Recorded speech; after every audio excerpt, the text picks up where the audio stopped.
Okay, I think we can get started, and as more people join us, they'll join us. My name is Beth Fisher Yoshida. I am a professor of practice in the MS in Negotiation and Conflict Resolution program at Columbia University. And today we have our November webinar, which is, what a great title, Moving to Yes When You Don't Hold the Power. And I know the title alone had to be a draw for so many people, let alone our guest who's going to be talking about it. I will introduce Reese in just a moment. But first, I just want you to know that Reese will be presenting for maybe 30 minutes or so, and we will have a brief discussion. And what we would like you to do is to write any questions or comments in the Q&A box that you can find on the bottom of your screen. And for now, maybe you can just put a yes in there if you hear me. I do want to make sure that I'm being heard here. So just put a yes, and once I get a couple of yeses, great, super. Okay, that's great, thanks. So I'm going to introduce Reese, who I just had the pleasure of meeting. I did not know her before, but I'll read a little bit about her bio. She has a wealth of experience that I'm sure she's going to draw upon as we go through the conversation today, and more than 30 years of real estate industry experience. And she also is a founder of something called CEO of Living Cities. So Living Cities is the organization, and it's a fund that has invested over $500 million in 23 cities across the country, which is amazing. And she was responsible for the strategic investments in distressed urban neighborhoods that leverage over $15 billion in housing and commercial development. For those of you who've been around a minute, you have also probably witnessed how some urban centers, which were just really sore spots in the city for many years across the country, have now come to life, especially those on waterfronts. We really made a lot of use of waterfronts, so that's been wonderful. And she has a long history of service in the public and nonprofit sectors. And so before I go on anymore, why don't we just bring Reese on and let her tell you more about herself as she sees fit as we go through, and she'll share her slides with you, and so then we get a chance to hear her presentation. So Reese, the floor is yours, or the screen is yours now. Thank you, Beth. Very nice meeting you as well. And what a privilege to be able to share, shall we say, insights or points of pain that one has experienced. It was fun to plan for this presentation because it really was a chance to dwell on not the usual, this is what I did last week or this is what I did last year, but rather to try to focus on some practical things that hopefully will be useful techniques for others to use as they are trying to negotiate their way to yes. Should we start with this slideshow? Okay, well, thank you very much. What I'm going to try to spend some time on today is really to talk about the role of influence and leadership in trying to reach our ways to yes. And let's just plow ahead here. So what if you really need to be the one who is leading something because you have the vision or it's your responsibility to get a project moving forward, but you don't hold the power to decide? In most of the world and most of our real world situations, that really is a circumstance that you find yourself the informed one or the responsible one, but you're not the one who has necessarily holding the keys to the power. The art, and I say art rather than science, really lies in influencing decisions that you don't control. And today we're going to really try to unpack a little of that. So let's move forward. I'm going to start by telling you one of those wonderful stories from the field as they describe them. So I'm going to leave the city out to save the face of everyone's practice. But a major, I underscore, major American city had received a grant from an award of a grant from the U.S. Department of Housing and Urban Development. And the U.S. Department of Housing and Urban Development, lovingly known as HUD, had called me as someone to go in and figure out why the grant was stuck. How was it stuck? Well, they had the award for a year, $35 million, and they had not drawn down a penny.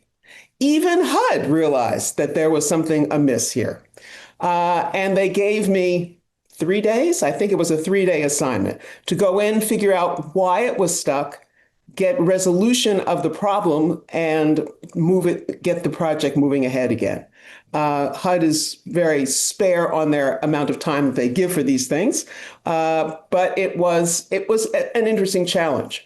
So in this particular case, it was a deteriorated public housing development, very old systems, neighborhood with crime, shortage of resources in the neighborhood. And the idea was to do a neighborhood transformation initiative. The people who were awarded, the entity that was awarded the grant to do this work was the city. The property was owned by the housing authority, not the city, a separate entity. And the development work that was going to actually be done was going to be done by a private developer. Not any of the other characters. A totally different actor was coming on board. And HUD had a strong commitment to giving residents a voice in what happened, because they were the ones who had endured, they were the ones who deserved the most attention, and this was being done in their behalf. But it needed to be done with their engagement.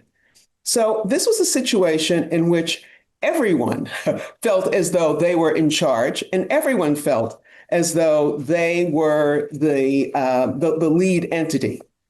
The task for me was to figure out how to get them talking to one another.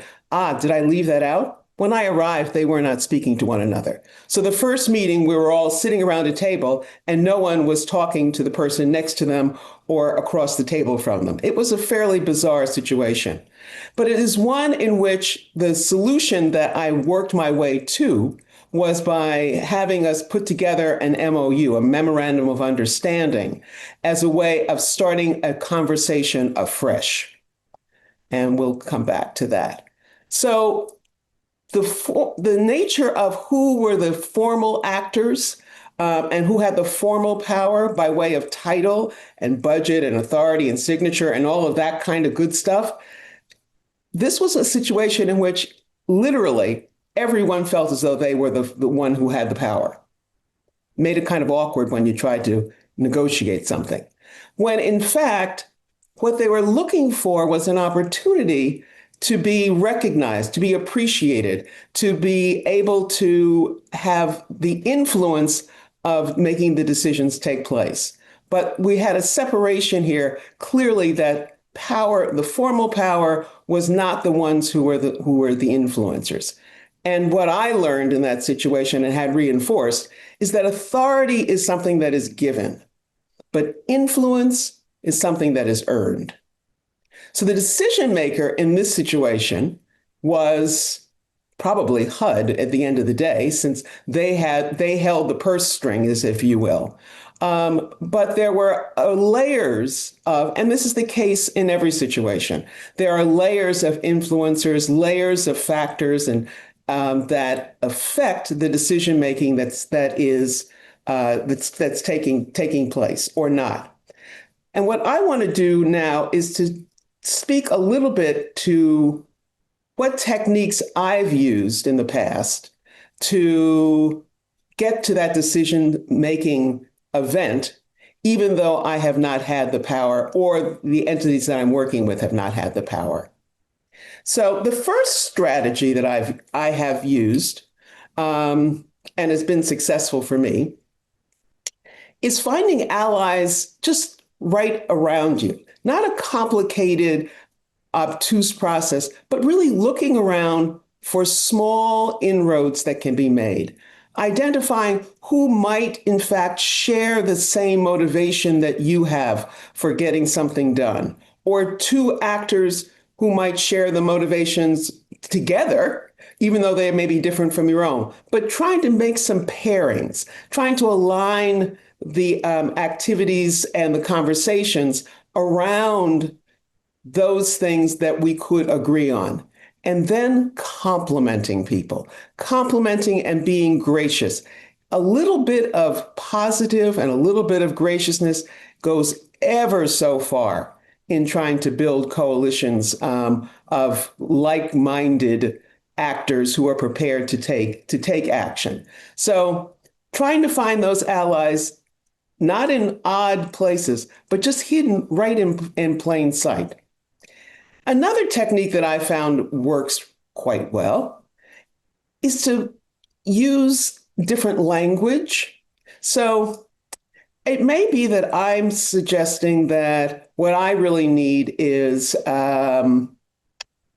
more funds for my organization, more funds for the work that we're doing. We need operating expense dollars, but that's not what the listener who has the ability to give me those funds is inclined to support. So trying to make some adjustments in my language can make a difference. So here's an example that, for instance, at the moment that I'm involved in, where the feeling is that the organization wants operating dollars and they are talking to one of their grant makers who's already invested in them and they want to get more investment.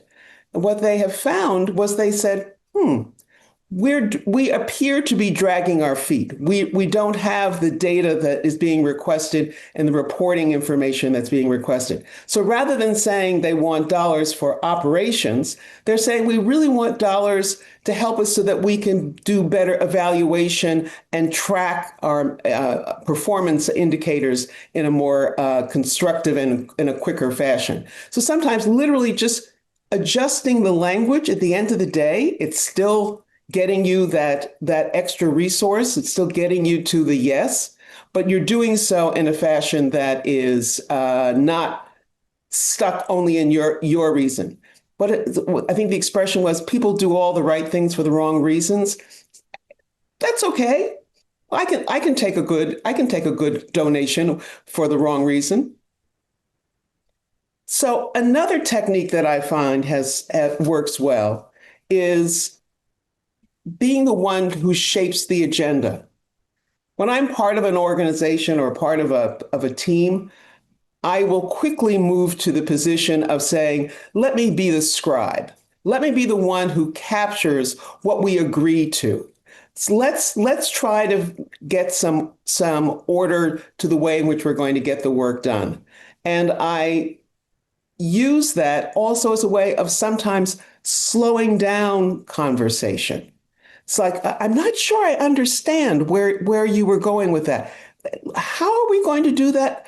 How are we going to structure this agenda? So we're talking about a task of putting together an agenda, which allows us to get comfortable with more conversation, to be able to understand one's point of view without being in the heart of the issue itself. And it buys familiarity. It buys a little bit more time. It buys your ability to turn the tone of the conversation into one that is more empathetic and cooperative. And the other technique, when I'm part of a team, I drive people nuts because I'm endlessly asking questions. I have perfected the art of being stupid. No question is a bad question in my book. So I'll keep saying, I'm just trying to understand.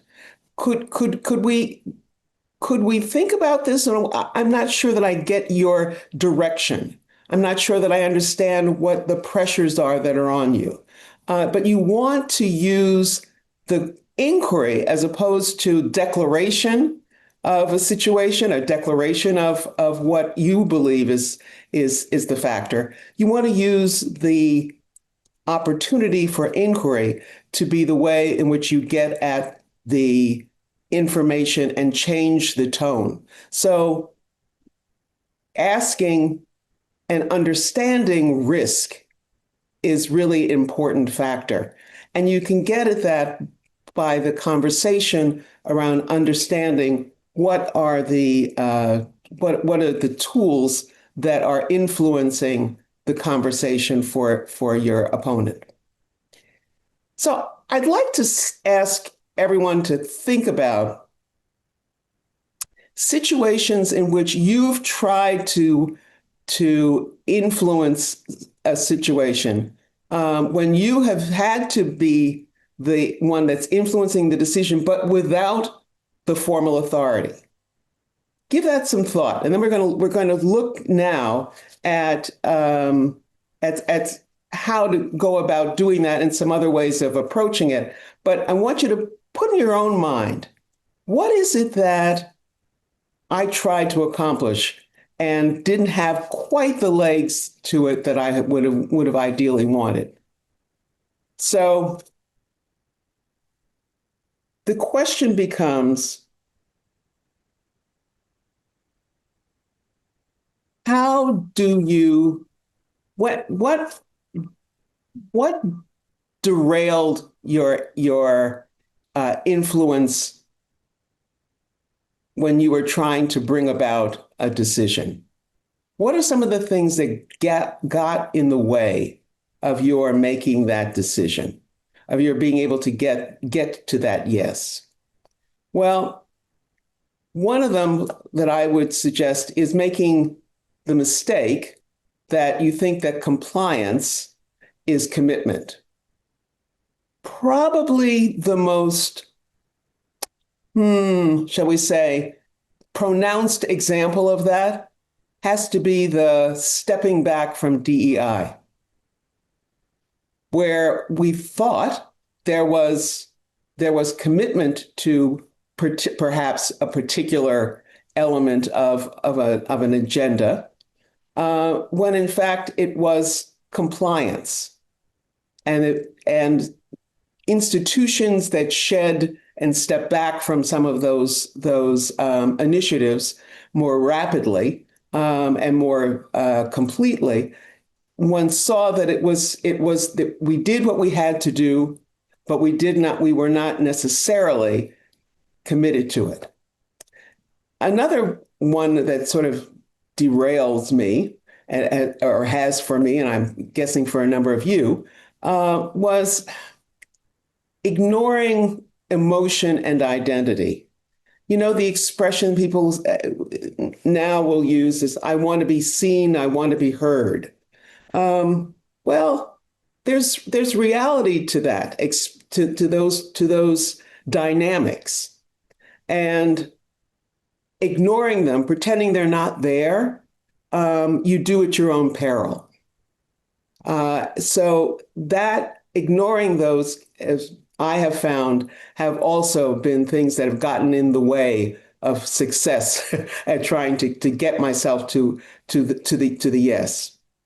Another one is assuming that access is trust.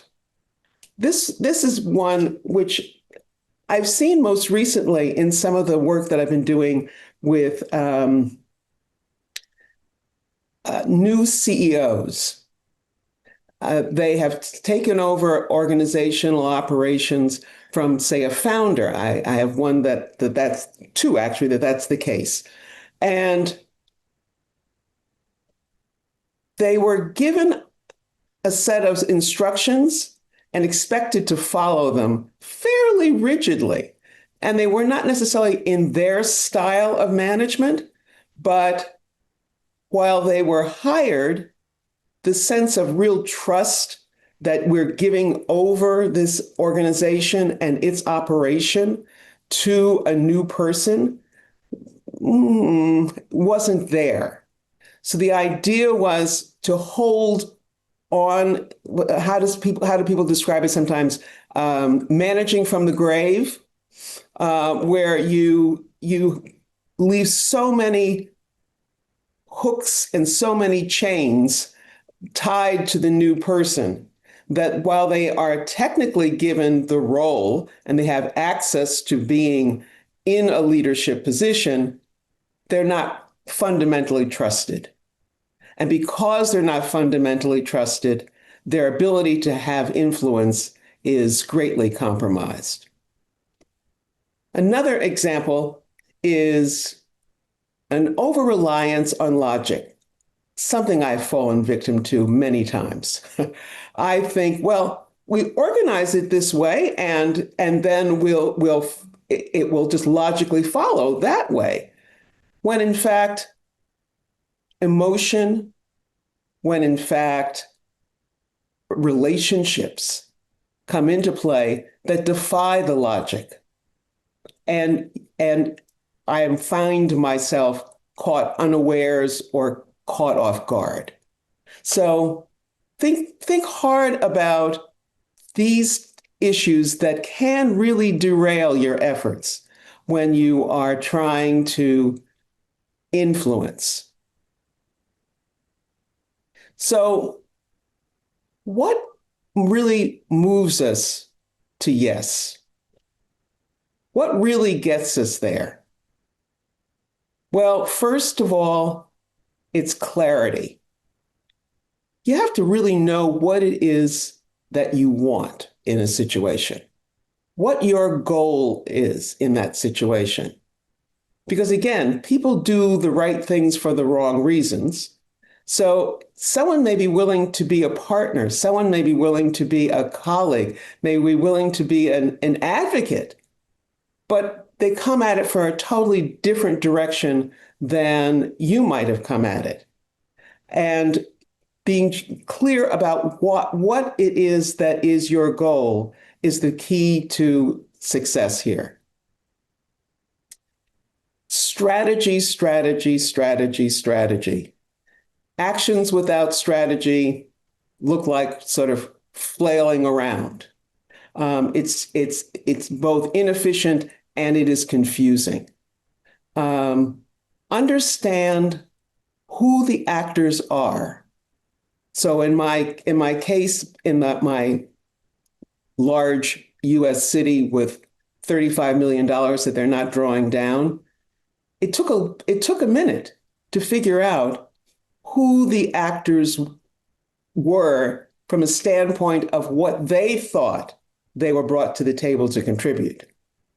They had each believed that they were the ones who were in charge and that their decision making was what would reign, when in fact, it was supposed to be this cooperative strategy. But until they got to the point of believing, really believing that each of them had a point of view that was understood and respected by the other members of the team, they were either in a defensive posture or a combative posture.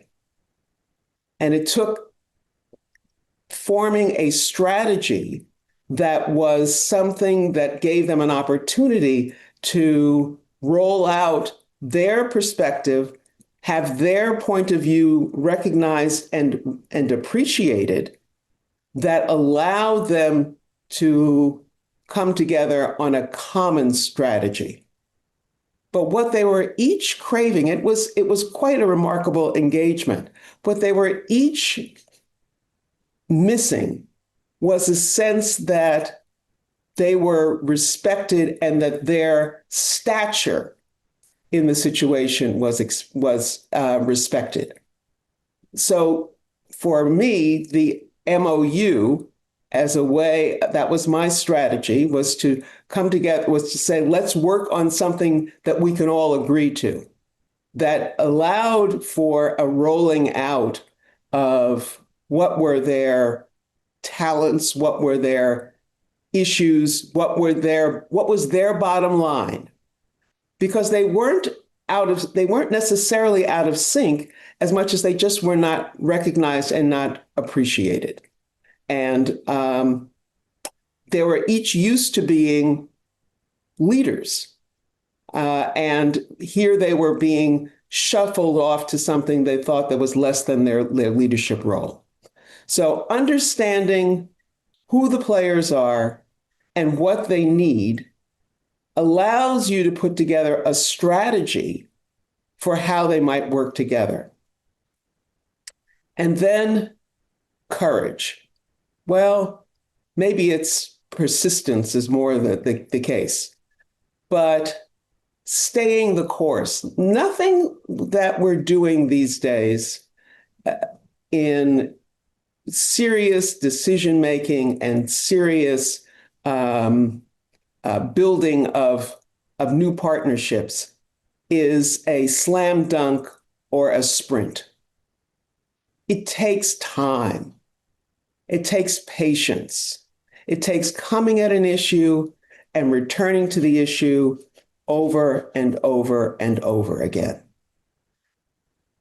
Being able to be both the memory of what has been, as well as the keeper of the vision for what can be, are really important elements in holding your own ground, even when there's a diversion off to another issue, but you're holding to that from your strategy, you're holding to what it is that you are trying to accomplish. So to go back to my famous American city here, they were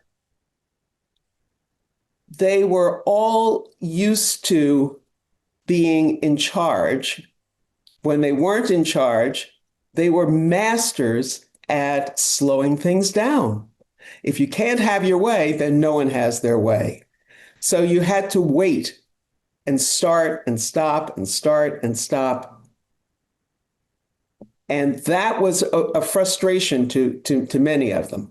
And in doing so, they got lost in belief as to why they came together in the first place and what the goal was of realizing this neighborhood transformation. So that was their challenge.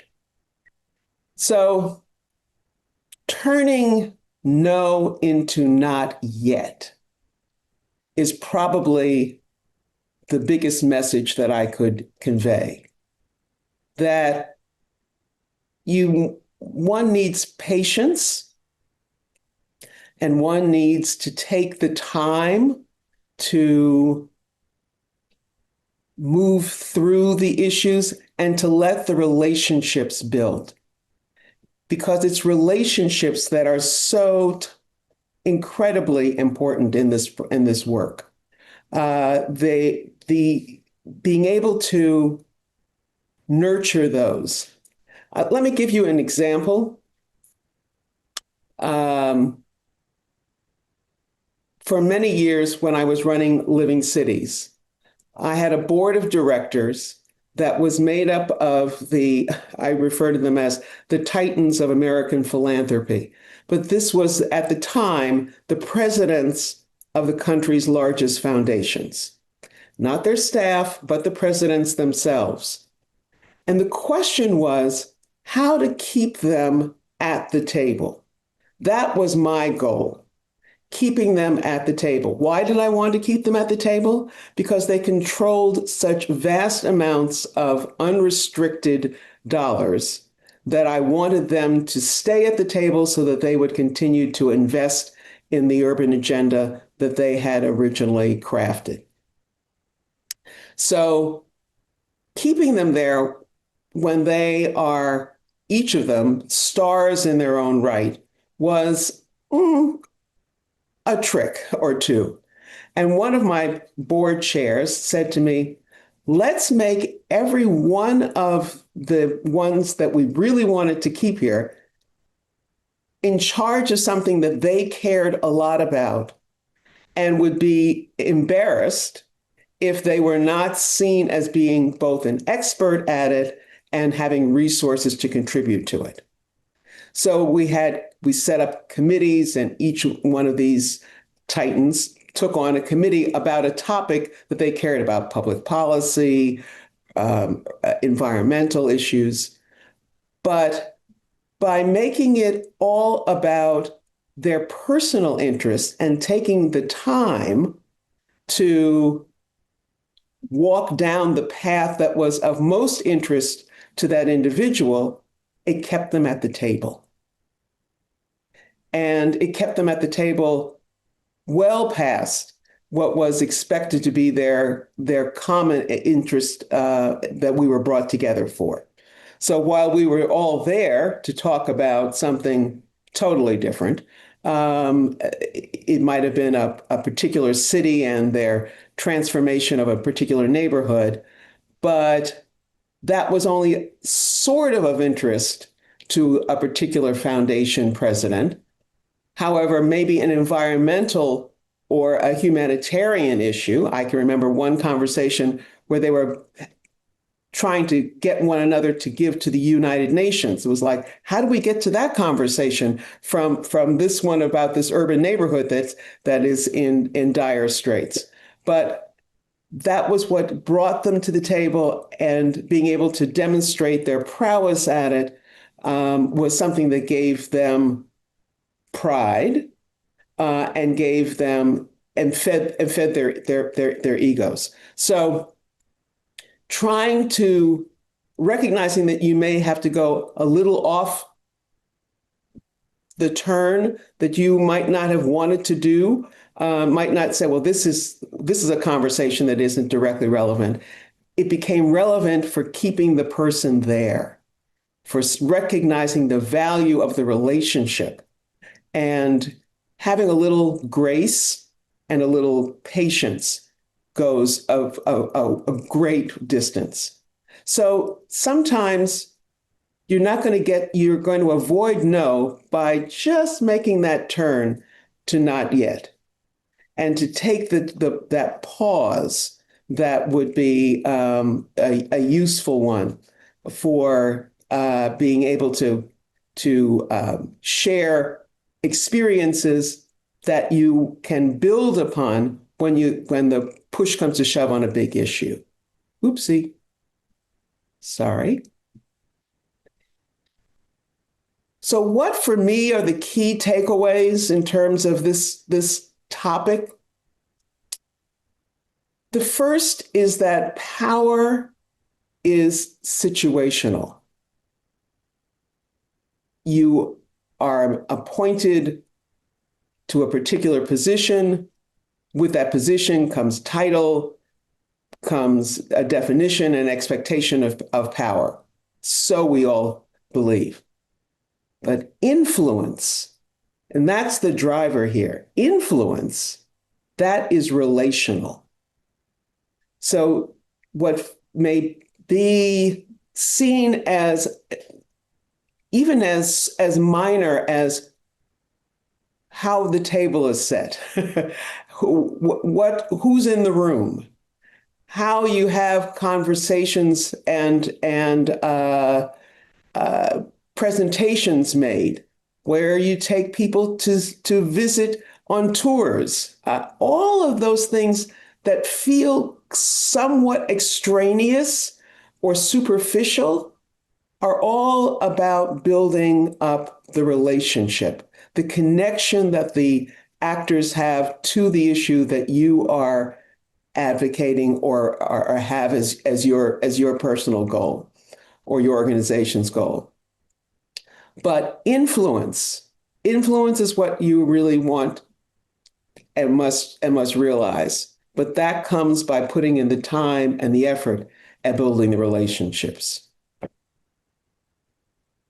Reframing creates openings. I really believe this.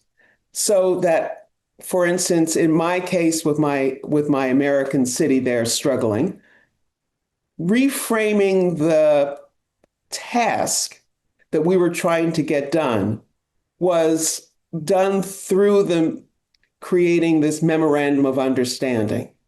Because the memorandum of understanding gave us an ability to give credit, put down in front of everyone the points of view that were held by the key actors, acknowledgement of those by everyone, and then a movement towards a common outcome. But that wasn't the task when I arrived. that was in front of me. It took some hard listening and to realizing that there were things about which people did fundamentally agree, but they had gotten so locked into their own position and feeling as though, well, it's got to be done my way or it's not, or it's the highway.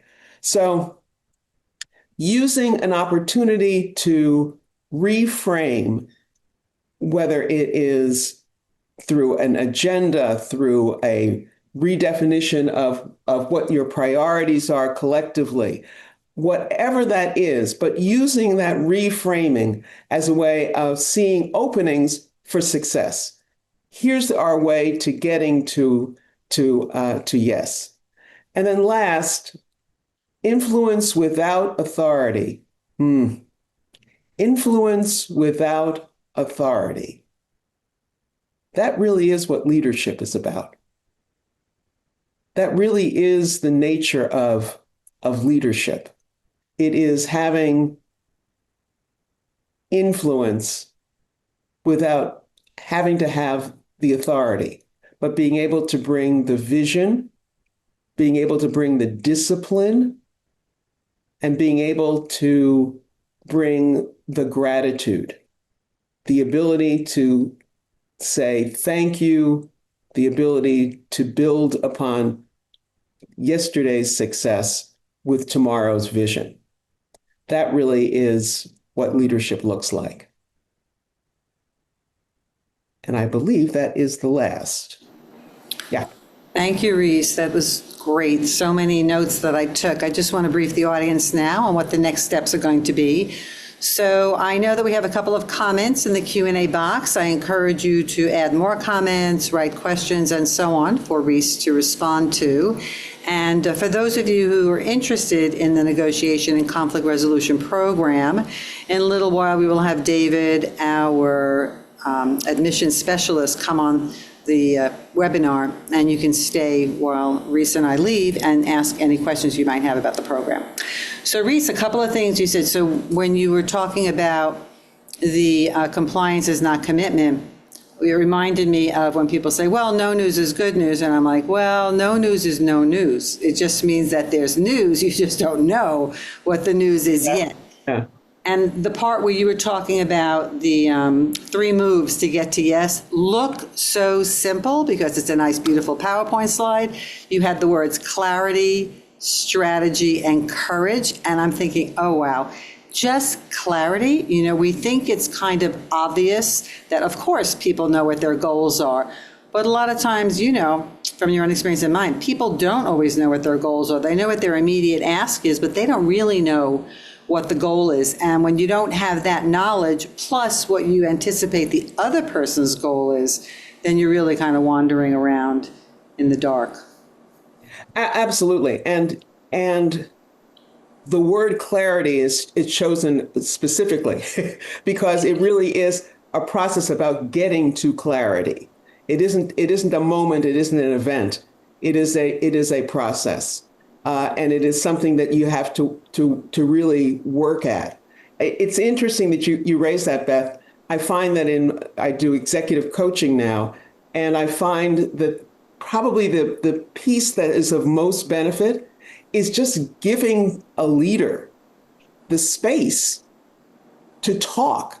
And just in talking, you begin to find clarity. So often we move from one event to the next, to the next, to the next, to the next, that taking the time that is required to really hear yourself, to test your messaging, to be able to do that is the only way that you really do reach clarity. Yes, that's You're right. It's a lot of work. So the first 2 comments people wrote, I think, are in reaction to when you were asking about the derailing. And somebody wrote, trying to compromise with everyone else derailed me. Of course, you spend all your time trying to do that. And somebody else wrote, access is not trust, believe, right? And yeah, you have a fan here who wrote, bravo. So always nice to have a fan. Okay, so now we have the first question here. What are some ways you have nudged for more time to build those relationships? Because remember, HUD gave you 3 days, and that's just barely scratching the surface? Or are there ways to more quickly build relationship in addition to compliments? So maybe how do you buy more time, and how do you get in there and try to build relationships initially? Let me take this. Let me take the second one first. The very best way that I have found to build relations is to listen. Listening, we so underrate the act of finding the opportunity for conversation and then listening to what people are saying, particularly in anxiety-producing situations. You're listening for cues. You're listening for mistakes. You're listening for errors in reasoning, as opposed to just listening and trying to see that. If you think of it more as a storytelling activity, that you're saying, I'm trying to piece together a story. So I'm just going to listen, and I'm going to relax and try to hear what those parts are. So being a good listener, I think, is first, foremost, the most important skill. And giving yourself permission to do that without having to be brilliant and come up with some kind of response, just be in that space. Be Absolutely. present. Yeah, yeah. And in fact, claiming that space with a certain joy. Yeah.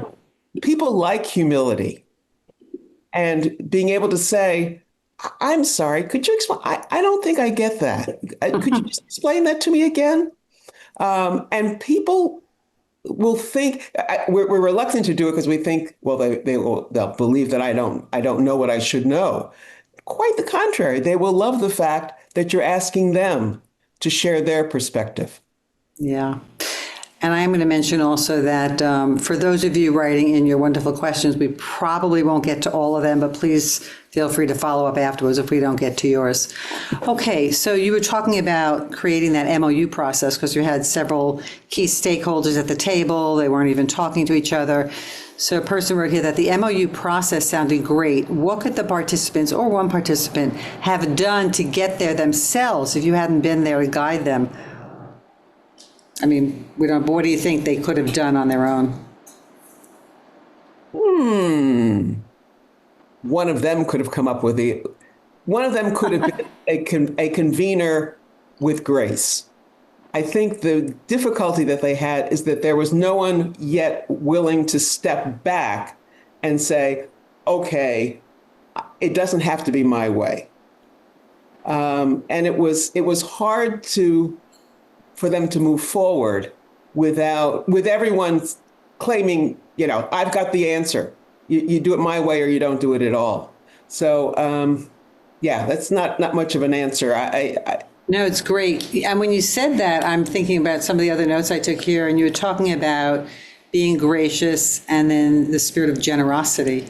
That goes so far, and you were just alluding to that again with being gracious and generous. So that means that one of those people who were stuck and making the whole process stuck could have, if they just let go of that being stuck, that rigidity, and just took a step back and said, hey, we're not getting anywhere. I mean, $35 million on the table that nobody is using.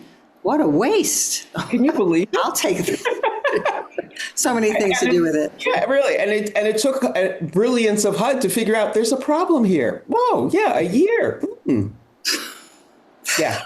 Life amazes us, right? Okay. What if there's a situation where you are clear, have a strategy in place, and have the courage to get to yes, but you still get told no?